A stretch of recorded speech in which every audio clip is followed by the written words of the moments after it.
Gum gum gum ಜಪಮಾಲೆಯಂತೆ ಹರಿಯುವ ಕಾವೇರಿ ನದಿ ಒಂದೆಡೆ, ಬಂ ಬಂ ಬಂ ಎಂದು ಗುಂಜಿಸುವ ಪರಮಾತ್ಮನ ನಾಮ ಎಲ್ಲೆಡೆ. ಹರಿದು ಹೋಗುವುದು ಇಲ್ಲಿ ನದಿಯಲ್ಲ, ಮನಸ್ಸಿನ ಭಾರ. ಇಲ್ಲಿದೆ ಶಕ್ತಿಯ ದೈವ, ಶಾಂತಿಯ ತೀರ್ಥ. ಇದು ಮುತ್ತತ್ತಿ, ಅಂಜನಿ ಪುತ್ರನ ಆಲಿಂಗನದ ನೆಲೆಬೀಡು. ಇಂತಹ ಒಂದು ಅದ್ಭುತ ಪುಣ್ಯಕ್ಷೇತ್ರದ ಮತ್ತಷ್ಟು ಸಂಗತಿಗಳನ್ನು, ವಿಚಾರಧಾರೆಗಳನ್ನು ಈ ವಿಡಿಯೋ ಮೂಲಕ ತೋರಿಸೋ ನನ್ನದೊಂದು ಸಣ್ಣ ಪ್ರಯತ್ನ. ಅದಕ್ಕಿಂತ ಮುಂಚೆ ನೀವೇನಾದರೂ ಮೊದಲನೇ ಸಲ ನನ್ನ ವಿಡಿಯೋನ ನೋಡ್ತಿದ್ದಲ್ಲಿ ಪ್ಲೀಸ್ ಚಾನಲ್ಗೆ ಸಬ್ಸ್ಕ್ರೈಬ್ ಮಾಡಿಕೊಂಡು ವಿಡಿಯೋನ ನೋಡಿ.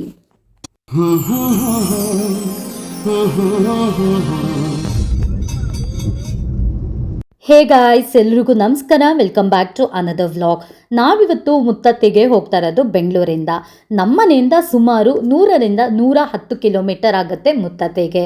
ಕೆಲವೊಮ್ಮೆ ಹೇಳ್ತೀವಲ್ಲ, ಹೋಗೋ ಜಾಗಕ್ಕಿಂತ ಹೋಗೋ ದಾರಿನೇ ತುಂಬ ಸುಂದರವಾಗಿರುತ್ತೆ ಅಂತ. ಹಾಗೆ ಹೇಳಿ ಮಾಡಿಸಿದ ಹಾಗಿದೆ ಬ್ಯಾಂಗ್ಳೂರ್ ಟು ಮುತ್ತತ್ತಿಯ ಜರ್ನಿ. ಸೊ ವಿಡಿಯೋನ ಸ್ಕಿಪ್ ಮಾಡದೆ ಕಡೆ ತನಕ ನೋಡಿ. ವಿಡಿಯೋ ಇಷ್ಟ ಆಗಿದ್ರೆ ಲೈಕ್ ಮಾಡಿ, ಶೇರ್ ಮಾಡಿ, ಕಾಮೆಂಟ್ ಮಾಡಿ ತಿಳಿಸಿ ವಿಡಿಯೋ ಹೇಗನ್ನಿಸ್ತು ಅಂತ.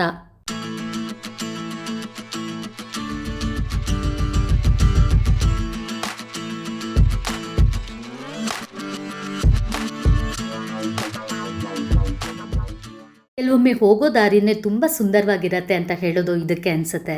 ಇದನ್ನು ನೋಡಿ, ಈ ಒಂದು ಸ್ಟ್ರೆಚ್ ಎಷ್ಟು ಅದ್ಭುತವಾಗಿದೆ ಅಲ್ವಾ. ಸುತ್ತಮುತ್ತ ನೋಡಿದ್ರೆ ಎಲ್ಲೆಡೆ ತೆಂಗಿನ ಮರ ತುಂಬ ಹಸಿರಾಗಿ ಕಾಣ್ತಿದೆ.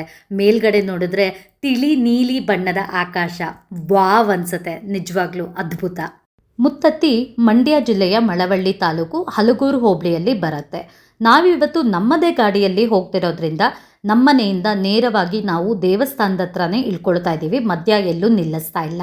ಪಬ್ಲಿಕ್ ಟ್ರಾನ್ಸ್ಪೋರ್ಟೇಷನ್ ಮುಖೇನ ಪ್ರಯಾಣ ಮಾಡೋರಿದ್ದಲ್ಲಿ ಸಾತ್ನೂರಲ್ಲಿ ಇಳ್ಕೊಂಡು ಅಲ್ಲಿಂದ ಮತ್ತೆ ಲೋಕಲ್ ಟ್ರಾನ್ಸ್ಪೋರ್ಟೇಷನ್ ಸಿಗುತ್ತೆ, ಆಟೋಗಳು ಕೂಡ ಸಿಗುತ್ತೆ. ನೇರವಾಗಿ ದೇವಸ್ಥಾನದ ಹತ್ರನೇ ಇಳಿಸ್ತಾರೆ. ಇದು ಈಗ ನೀವಿಲ್ಲಿ ನೋಡ್ತಿರೋದು ಬಂದು ಹಲಗೂರು ಚೆಕ್ ಪೋಸ್ಟ್. ಇಲ್ಲಿ ಮೊದಲು ನಿಲ್ಲಿಸಿ ಚೆಕ್ ಪೋಸ್ಟ್ನಲ್ಲಿ ನಮ್ಮ ಡೀಟೇಲ್ಸ್ನ ಫಿಲ್ ಮಾಡಬೇಕಾಗತ್ತೆ. ಅಂದರೆ ಯಾರೆಲ್ಲ ಬಂದಿದ್ದೀವಿ, ಎಷ್ಟು ಜನ ಬಂದಿದ್ದೀವಿ ಅಂತ ಹೇಳಿ ಫಿಲ್ ಮಾಡಬೇಕಾಗತ್ತೆ. ಹಾಗೆ KYC ಡೀಟೇಲ್ಸ್ನ ಕೇಳ್ತಾರೆ, ಅದನ್ನು ಕೂಡ ನಾವು ಅವ್ರಿಗೆ ತೋರಿಸ್ಬೇಕಾಗತ್ತೆ. ನಂತರ 30 ರೂಪಾಯಿ ಕೊಟ್ಟು ಟಿಕೆಟನ್ನು ಖರೀದಿ ಮಾಡಬೇಕು. ಇದು ನಾವು ಈಗ ಇಲ್ಲಿಂದ ದೇವಸ್ಥಾನದ ಹತ್ರ ಹೋಗೋದಕ್ಕೂ ಅಪ್ಲಿಕೇಬಲ್ ಆಗುತ್ತೆ. ಹಾಗೆ ಅಲ್ಲಿಂದ ರಿಟರ್ನ್ ನಾವು ಬರಬೇಕಾದ್ರೂ ಕೂಡ ಅದೇ ಟಿಕೆಟ್ ನಮಗೆ ವ್ಯಾಲಿಡ್ ಇರುತ್ತೆ, ಅಪ್ಲಿಕೇಬಲ್ ಆಗುತ್ತೆ. ಹಾಗೆ ಇಲ್ಲಿಂದ ದೇವಸ್ಥಾನ ತಲುಪೋವರೆಗೂ ಕಂಪ್ಲೀಟಾಗಿ ಫಾರೆಸ್ಟ್ ಏರಿಯಾ ಆಗಿರುತ್ತೆ. ಹಾಗಾಗಿ ಈ ಎನ್ ರೂಟ್ ಮಾತ್ರ ತುಂಬಾ ಚೆನ್ನಾಗಿರುತ್ತೆ. ನನಗಂತೂ ಎಸ್ಪೆಷಲಿ ಈ ನೇಚರ್ ಮಧ್ಯೆ ಹೋಗೋದು ಅಂದರೆ ಸಿಕ್ಕಾಪಟ್ಟೆ ಇಷ್ಟ ಆಗುತ್ತೆ. ತುಂಬಾ ಮನಸ್ಸಿಗೆ ಖುಷಿ ಆಗುತ್ತೆ. ನಿಜ ಹೇಳಬೇಕು ಅಂತ ಅಂದರೆ ಈ ಒಂದು ದಾರಿ ಒಂದು ರೀತಿಯಲ್ಲಿ ನೇಚರ್ ಸಫಾರಿ ಥರನೇ ಇರುತ್ತೆ ಅಂತಲೇ ಹೇಳಿದ್ರೆ ನಿಜವಾಗ್ಲೂ ತಪ್ಪಾಗಲ್ಲ. ಅಷ್ಟು ಅದ್ಭುತವಾಗಿರುತ್ತೆ. ಅದರಲ್ಲೂ ನಾವೇನಾದರೂ ಮಳೆಗಾಲದ ಸಮಯದಲ್ಲಿ ಮಾನ್ಸೂನ್ನಲ್ಲಿ ಬರೋದಾದರೆ ಈ ಪ್ರದೇಶ ಇನ್ನೂ ಅತ್ಯದ್ಭುತವಾಗಿ ಕಾಣೋದ್ರಲ್ಲಿ ಎರಡು ಮಾತಿಲ್ಲ. ಹಾಗೆ ನಾವಿಲ್ಲಿ ಸಾಕಷ್ಟು ಪ್ರಾಣಿಗಳನ್ನು ಸಹ ಸೈಟ್ ಮಾಡೋ ಸಾಧ್ಯತೆಗಳು ತುಂಬ ಹೆಚ್ಚು. ದಾರಿ ಉದ್ದಕ್ಕೂ ನಮಗೆ ಕೋತಿಗಳು ಲೆಕ್ಕವಿಲ್ಲದಷ್ಟು ನೋಡಲಿಕ್ಕೆ ಸಿಗುತ್ತೆ. ಬೆಳ್ಳಂಬೆಳಗ್ಗೆ ಬರೋದಾದರೆ ಜಿಂಕೆಗಳ ದಂಡನ್ನೇ ಇಲ್ಲಿ ನೋಡ್ಬೋದು. ಹಾಗೆ ಮತ್ತಷ್ಟು ಪ್ರಾಣಿಗಳನ್ನು ಸಹ ನೋಡ್ಬೋದು.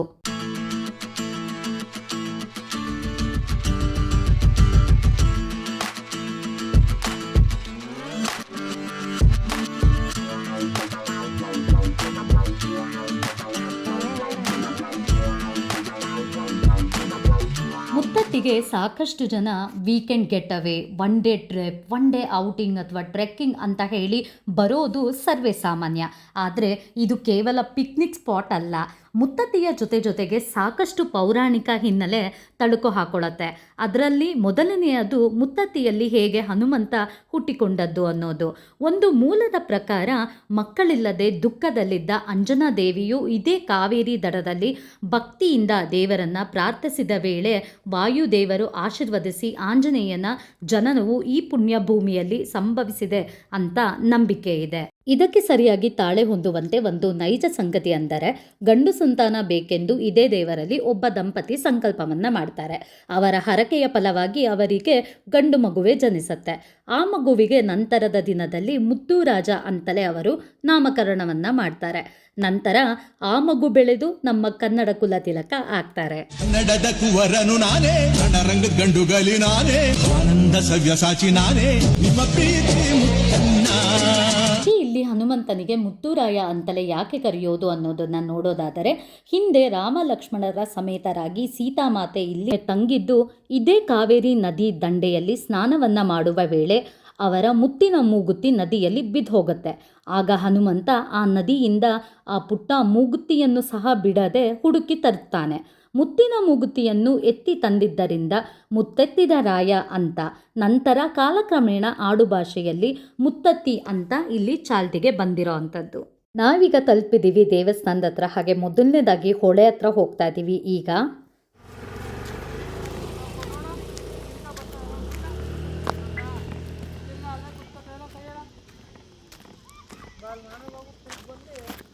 ಅದಾಗಲೇ ಹೇಳ್ತಿದ್ದೆ, ಇದು ಕೇವಲ ಪಿಕ್ನಿಕ್ ಸ್ಪಾಟ್ ಅಲ್ಲ, ಒಂದು ಪುಣ್ಯಕ್ಷೇತ್ರ. ಸೊ ದಯಮಾಡಿ ಈ ಥರ ಸ್ಥಳಗಳಿಗೆ ಬಂದಾಗ ನಿಮ್ಮದೇ ಸ್ವಂತ ವೇಸ್ಟ್ ಬ್ಯಾಗ್ಸನ್ನು ಕ್ಯಾರಿ ಮಾಡಿ. ಯಾಕಂದರೆ ಇಲ್ಲಿ ಎಲ್ಲಿ ನೋಡಿದ್ರೂ ಸಾಕಷ್ಟು ಪ್ಲಾಸ್ಟಿಕ್ ಬಾಟಲ್ಗಳು, ಬಟ್ಟೆಗಳು, ಪ್ಲಾಸ್ಟಿಕ್ ಕವರ್ಗಳನ್ನು ಬಿಸಾಡಿ ಹೋಗಿದ್ದಾರೆ, ವಿಚ್ ಇಸ್ ನಾಟ್ ರೈಟ್. ಖಂಡಿತವಾಗ್ಲೂ ಈ ಥರ ಮಾಡೋದನ್ನು ಅವಾಯ್ಡ್ ಮಾಡಿ.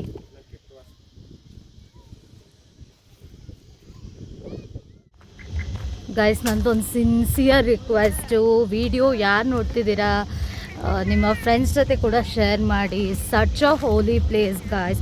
ಎಂಥ ಪುಣ್ಯಕ್ಷೇತ್ರ ಇದೆ. ಇಂಥ ಕಡೆ ಬಂದಾಗ ನೀರು ನೋಡ್ತಾ ಇದ್ರೆ ಸಿಕ್ಕಾಬಡೆ ಬೇಜಾರಾಗುತ್ತೆ.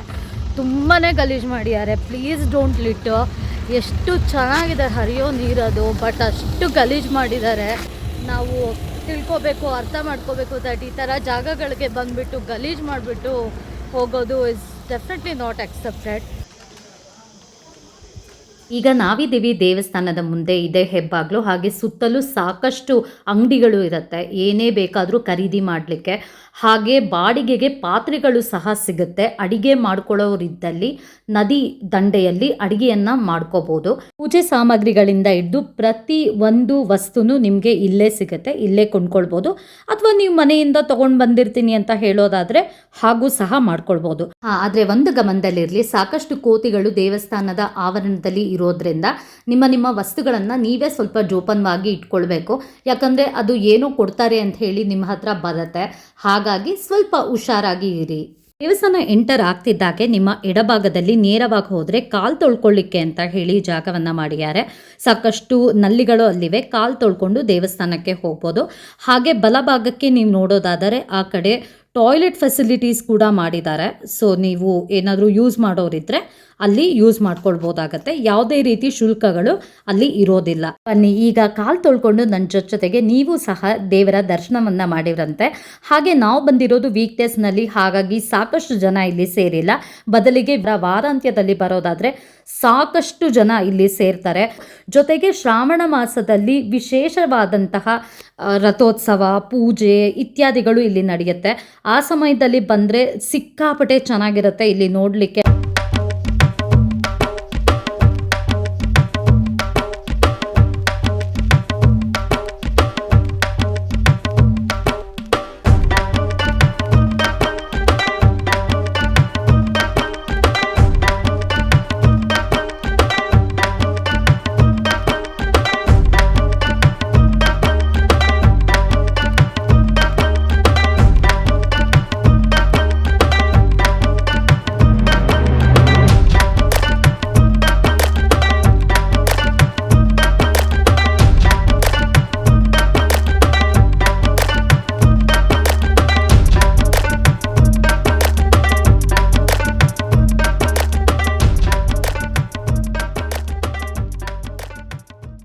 ಇವತ್ತಿನ ವಿಡಿಯೋ ನಿಮಗೆಲ್ಲರಿಗೂ ಇಷ್ಟ ಆಗಿದೆ ಅಂತ ನಾನು ಅಂದ್ಕೊಂಡಿದ್ದೀನಿ. ವಿಡಿಯೋ ಇಷ್ಟ ಆಗಿದ್ರೆ ಲೈಕ್, ಶೇರ್ ಆ್ಯಂಡ್ ಕಾಮೆಂಟ್ ಮಾಡಿ ತಿಳಿಸಿ ಹೇಗೆ ಅನ್ನಿಸ್ತು ಅಂತ. ಮತ್ತೆ ಸಿಗ್ತೀನಿ ಮತ್ತೊಂದು ವಿಡಿಯೋಲಿ ಮತ್ತೊಂದು ಕಾಂಟೆಂಟ್ ಜೊತೆಗೆ.